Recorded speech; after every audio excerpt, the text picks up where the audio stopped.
This segment has been sponsored by Pro Bikes Caribe. Pro Bikes Caribe, get yours today. Before we get into today's interview, here are a little bit about the book from its author.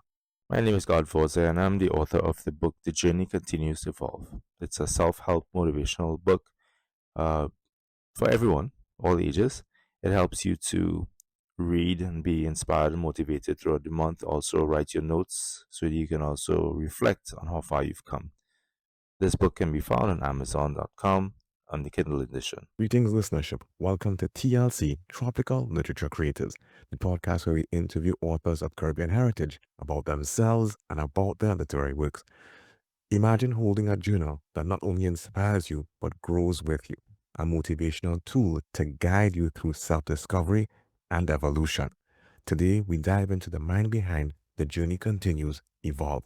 Garth Voisin, whose Caribbean roots shape his empowering journey. Garth, welcome to Tropical Literature Creatives. Thank you very much. Thank you very much. A pleasure to be here. I appreciate the invite. Oh, and it's a pleasure to have you as well. Usually there's a scenario that I give to persons who I'm interviewing, and the scenario is this. Imagine that you're in the airport and that you encounter someone who comes to Trinidad and Tobago for the very first time, and you're having a conversation, and he asks you, what do you recommend that he tries, as he is in Trinidad and Tobago? What would you recommend to him? What food, what place, what thing would you recommend to this person coming to Trinidad and Tobago for the very first time? I think food-wise, I'll go with food because I enjoy my food. So I'll go with food. Food-wise, I would definitely say a doubles, regardless. I think that's one of the things that people are so amazed by the taste of it. And then all the extensions, the mango, the cucumber. Don't get me started, but yes, the food for sure. I'd also say it might sound a little bit, different, but I would definitely say take a walk around the savannah, the Queen's Park Savannah. Just because I feel as though there's so much greenery there and so much earth there. It's such a good place for mental clarity. And even though, you may have these in other places, for some reason, that area around it just feels so different and so full of energy, and I feel that that's kind of the energy that we have at the core of Trinidad and Tobago. So I would definitely say that place to visit at least, Let me see. So what else? Food, the places, and to do. Yeah, something to do. Yeah, to go to a fete at some point, I may not be the party and the drinker as much, but I always feel as though there's one fete where you could see people of Trinidad and Tobago in their true colors. So I think that would be definitely something to experience, a carnival. Okay, well said. I hope the Ministry of Tourism is paying attention to this. So who knows? Someone might reach out to you and say, Garth says it, so Garth is the man. We go talk to him too. He go help. Well, yeah, I have to mention I was on this conversation, so both of us might have to help them write some. Obviously you're a writer. So, growing in the Caribbean and Trinidad and Tobago in particular, how do you think that shapes your perspective as a writer and as a motivator?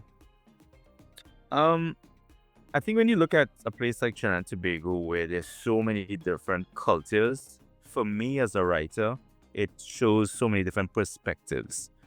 When people think about certain countries or certain places, you think about like one main culture. Here with all these people and all these different types of people and those people with all these different cultures that everybody enjoys at some part of the year, Trinidad gave me an idea of the fact that there are so many different perspectives in this one little island. And I wanted to use that or utilize that to share my story or just a story in general and to give people the idea of, hey, listen, this could be so many different things that none has to be wrong. It could all just be a different perspective. And I think that's what I get from Trinidad and Tobago. Well, that's fantastic. And that kind of adds the uniqueness of Trinidad and Tobago as well. Yeah. When it is that you have conversations from persons like outside the region, and you mentioned that you have persons of different races living here, the response is a little bit surprising. They're like, what? There's so many persons living here? And it's kind of reflected in the amount of public holidays that we have too. But I think that's a different discussion, I guess. I'm gonna go So almost journaling seems to be a hot topic among persons these days. Where journaling is concerned, how has it become part of your foundation for your self-help journey? So first off, I have to always, every time I talk about this journaling, I have to always give my sister credit for teaching me how to journal. It might sound like I should know so easy, but she was able to help me to write my thoughts down. I've been that type of person that always has stuff on their mind, always a creative, and sometimes it could get frustrating. But she was the one that introduced me to that, and ever since I just kept doing it.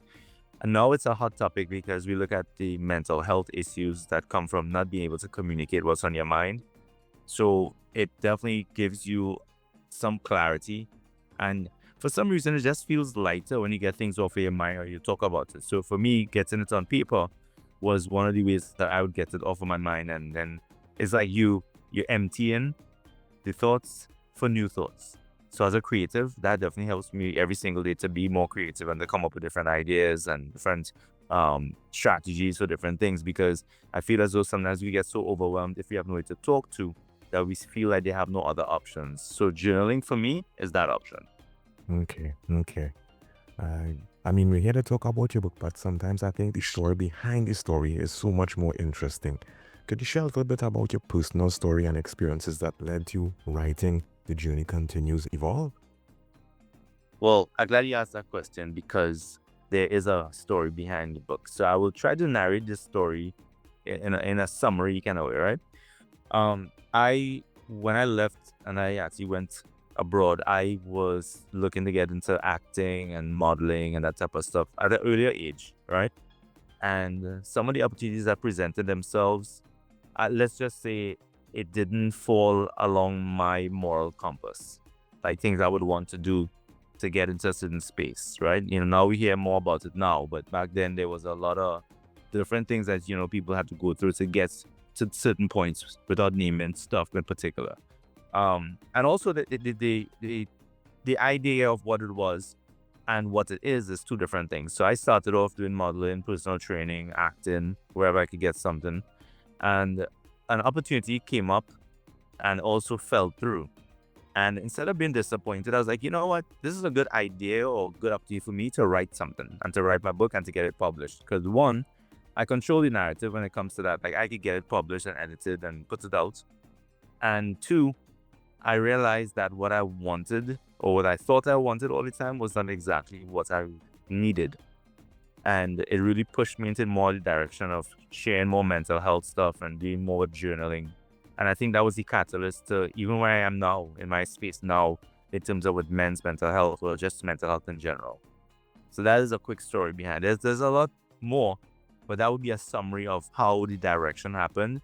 And I'm also one that I easily adjust and pivot if I need to. In that case, I think it directed me into the path that I am now, and I don't resent or regret things like that. Okay, okay. As you're talking about the story, I have to ask, in terms of the title, is there any significance in terms of, what it is that you chose to name the book? Yeah, yeah. The journey continues. Um, it's because I believe in evolution and I believe in growth, right? I think if we remain stagnant, I think everything dies around us, creativity and everything else. So for me, the journey continues just meant that there was always going to be something new. And if anybody has followed what I've done in the last 20 years or 15 years, they would see that one of my main keywords or two keywords would be consistency and momentum. And I think with the journey continuing, there's always you complete something and you're on to the next. Now, the word evolve is a huge thing for me because when I first wrote my first book, I had a lot of pictures, and some writing.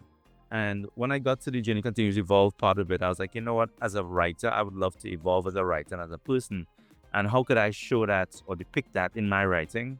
And it was mainly because now the journal came up, and the title was totally fitting because at that point in time in my life, I was definitely evolved personally, right?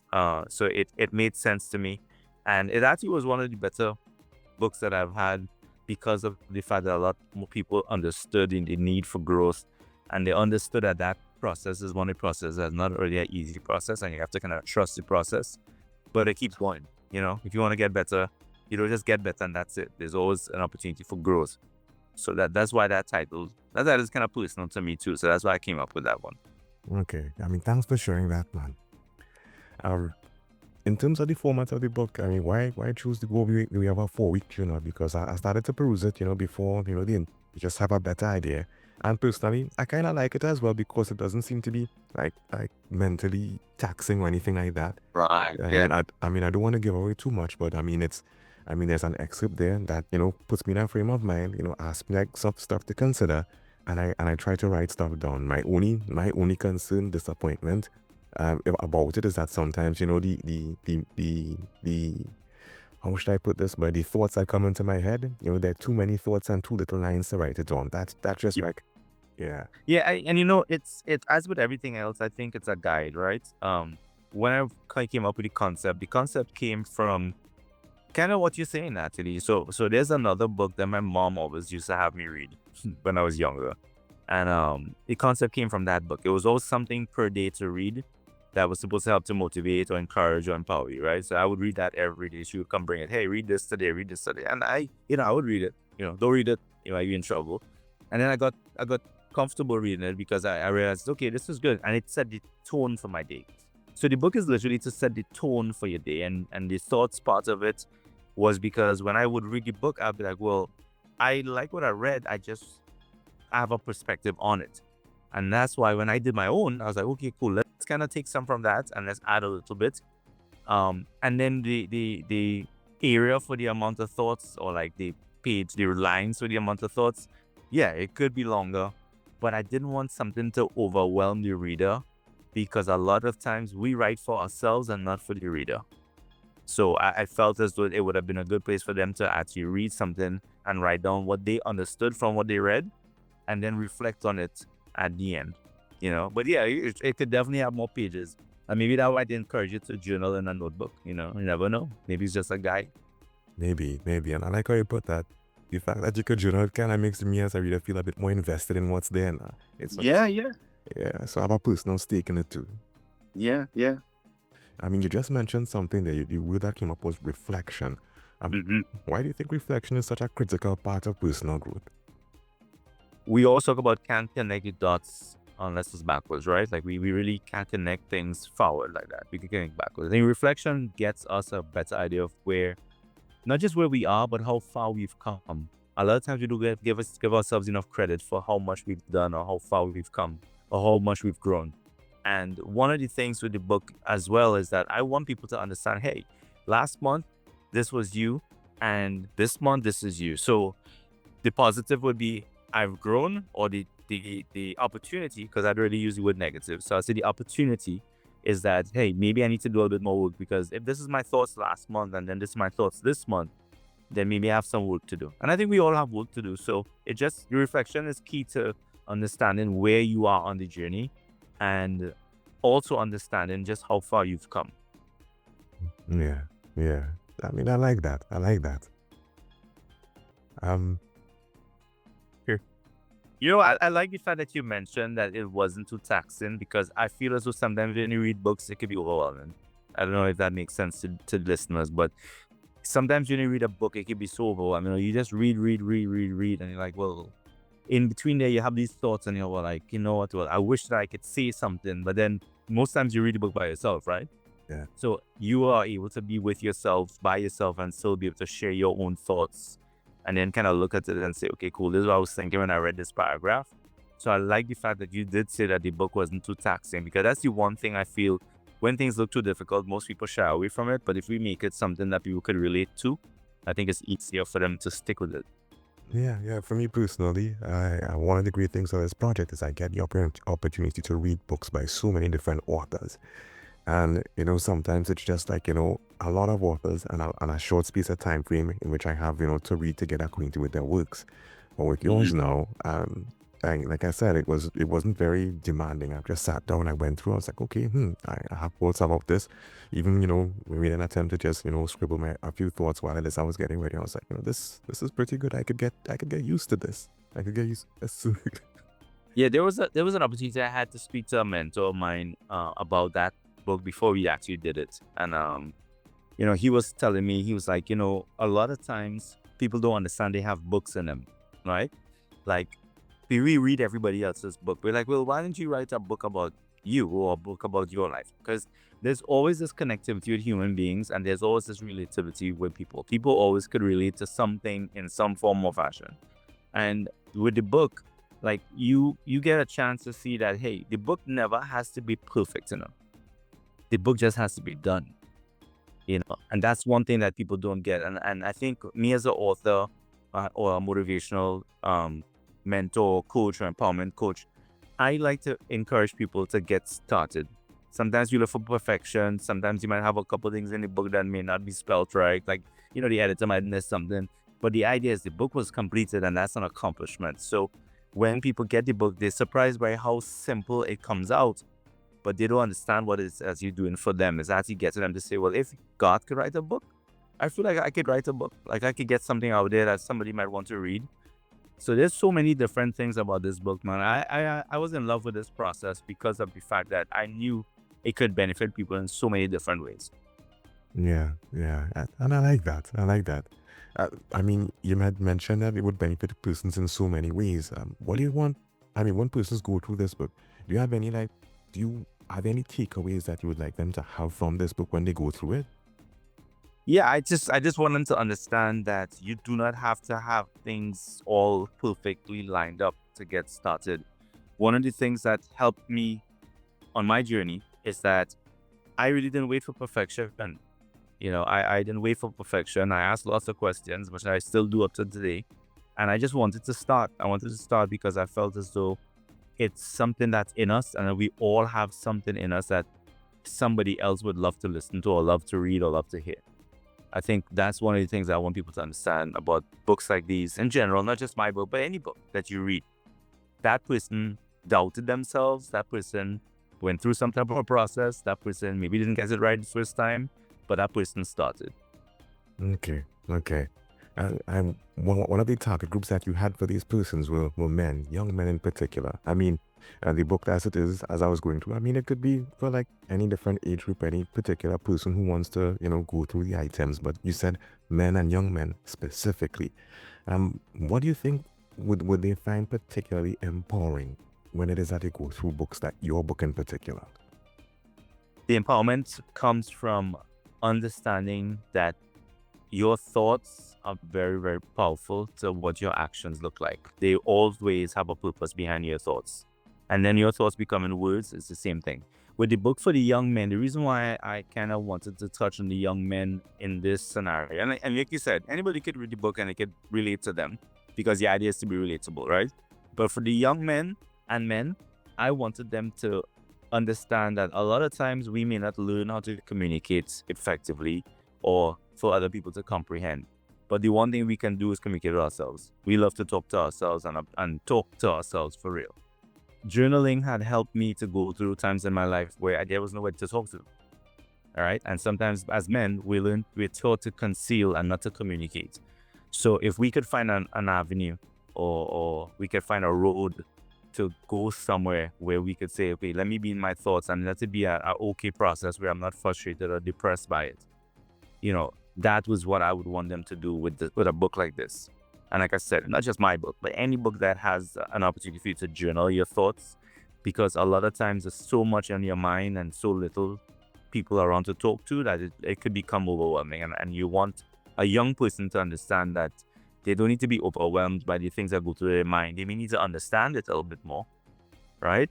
And maybe writing it down may help them to understand, or like I said, to reflect and see where they were and how far they have to come, or what work they have to do. But it would mainly be to get that mental clarity by being able to be in touch with your thoughts, because those are their thoughts. Yeah, yeah. You had mentioned that your sister had told you about journaling because, some persons think that, it's just, something that you should know how to do. Mhm. Having been taught and having been doing the process, what tips would you give to persons who would be attempting this, and in particular, where your book is concerned? I would say when attempting this type of process, get started. I don't know how much time I could emphasize on get started part of it, because once you get started journaling, it is addictive. It is an ongoing process, and it's good to be able to communicate in some way or some form. I mean, most therapists see it as a coping mechanism, right? Like some people say, hey, I want you to write your thoughts down, bring it back to me, and we can talk about it. I think that's what I want. And that's part of the process when it comes to that. Now, as for my book, I put things in the book that could relate to any and everybody because everybody's different. And I didn't want it to be just one of those things where only this type of person can read the book and get the knowledge or get some type of encouragement or empowerment from it. So I feel this is a book that empowers everybody because it's relatable enough that when you read it, you should be able to take one or two things out of it that would relate or align with your life and hopefully empower you to make better decisions. Or hopefully you could say, well, I read this and this was so true. And this is maybe similar to what I am going through right now. And it may help them to get through that process. Okay. Okay. I mean, having written the book, is there any prompt in particular that you feel particularly proud about, that you would like, persons to read or anything like that? And by Yeah. prompts, I mean like, the daily items, anyone in particular. That's what I meant. Yeah. There's week 1, day 2.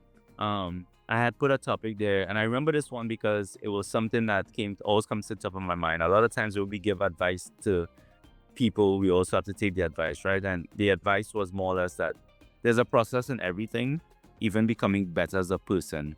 Sometimes we strive for perfection or we try to get instant gratification. We don't understand that life itself is not just a journey, but it's a process. I think in the book, that was one of the things that I really relate to. And I think that's why I said for you and I, because we love to give advice, but not sometimes take advice. So that was my way of giving advice and taking advice at the same time, because I also have to be a little bit more patient with my own personal process, even up to now, with the things that I have to work on. And, sometimes I have to walk away from certain things and just be like, okay, let's see what happens. Let this go for now. Let's focus on something else. So that would be my part. Okay. Okay. Your book, is it traditionally published or is it self-published? So self-published. I think earlier we talked about that was one of the directions it took me, right, to write the book. That was where I had control. I wanted to self-publish because I felt as though I had more say over what the creative content would look like, and I could take it to more places. Whereas sometimes when you publish through companies, and again, no judgment with that, people have different aims or outcomes they would like. But when you self-publish, there's a gratification that comes with self-publishing, because I feel as though you know what work it takes, because self-publishing also means marketing for yourself, and getting support and rallying around products or the project. Um, that process was very interesting, but it was also something I learned so much about marketing and getting the book in the right hands of people. I mean, we're talking about the book today after so many years, which is, to me, that's a good thing. And that means that the book has some type of value. And now when I look back and I say, well, look at the process we went through to get it self-published, you know, that's a big win for me. Now, I'll give you a quick story. I actually got this book done, and we had a company that was supposed to print the book. So what happened? We were going to print the book, and we were going to have a book launch. Yeah. So I had I had the cover printed on an easel and all that kind of stuff. It was nice. I invited like about 50 people. We had food. We had a nice little setting. Location was nice. And when we contacted the people for the book, the guy and his son, they went fishing on their yacht or something. I don't know. But they got the dates mixed up of when the book should have been released. The same book. And I was at the launch with no books, just signs and posters and people. And we ended up just having them pre-order the book, but it was one of the best events I've had or hosted. And the book was even on paper yet. You're evolving, man. I mean, it happened and you didn't stop. You just continued the momentum. You just Because pivoted. it wasn't perfect, but in our minds, the book was done. It just needs to be on paper, but people were there to show up. And the fact that they even pre-ordered the book at the event, which means that they understood, and that was true support. So that was a quick story. Most people don't know that story, so you get an exclusive about that story. No, I mean, like I said, it's always I mean, the book is the story, but there's always the story behind the story, and Behind the stories. That was storyboard. Show up there, no books, people and food, no books. you just So when stuff like this happens, you look back at it years, and you look back at it, years, you look back at it, and you think to yourself, man, but we had some wild times. I mean, imagine you had a book launch and no book, and then you go into that, and it's like, wait, yeah, Yeah, and my publicist was like, "Hey, I have some bad news." And I was like, "What?" She's like, "I have no book. The people and them mix up the times, and they gone. They will be back on Monday." I was like, "You know that the book is supposed to be out today." And she's like, "Well, what you want to do?" I said, "Well, you know what? We already have them here. We'll entertain a little bit, have a conversation." We actually had like I kind of went over what the book was about anyhow at the thing, and then just gave them the opportunity to pre-order. And I let them know that, hey, listen, this is just an opportunity. You can pre-order today if you wanted to, but just enjoy the time. But I didn't want it to stop, and I think that was a pure indication of things to come, because that is how I have been since that, and we haven't looked back since. I mean, where does I can just imagine you having a conversations with other authors or other persons who are aspiring authors, and then you're telling them stories like this, and it's really good when you share stuff like this so that people could learn. And Yes. and along that vein, now, I mean, what advice would you give to aspiring authors having all the experiences that you just spoke about, having self-published your book, having gone through a book launch with no book, and all this kind of stuff? What advice would you give to these aspiring authors? I would just say believe in your book. I believe that each one of us has a book in us. It's just that sometimes we don't really look at it that way. I would just say believe. I believed in my book. I believed in the fact that this was something that could help other people. And a lot of times we don't write the book because we don't believe in the book. We don't believe in ourselves to write the book. So a lot of people who are out there that may be aspiring authors, they may say it, and then they may doubt their own talent, or because they're going to compare it to somebody else.